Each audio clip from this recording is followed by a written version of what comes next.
Hala, ay matindi tong auntie nyo. Unang-una, paano mo naman nalaman na hindi ko tinuturuan ang kabutihan yung anak ko? Saan banda sa video? Kilala mo ba ako? Di ba hindi? At lalo hindi kita kilala. Pangalawa, paano mo naman nasabi na tinuturo ako magsinungaling yung anak ko? Saan banda sa video? Pakituro nga, please. Alin doon yung paggamit namin ng ibang sound para gumawa ng content dito sa TikTok? Uy, matagal na yan. Matagal na yan kasama sa TikTok. Ito naman, oh. Akala mo naman talaga eh. Check nga natin yung profile mo. Oh. Diba? Oh. Gumagamit ka rin ng ibang sound, ante. Halos wala kang original na content. Ibig ba sabihin niya, pinalaki kang sinungaling ng mga magulang mo? Ayusin mo naman, ante. Ano yan, B? Ito, nag-comment. Tingnan mo naman.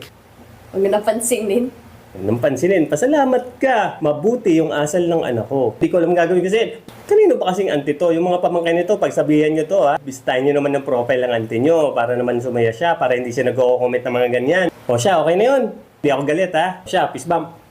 Sa mukha.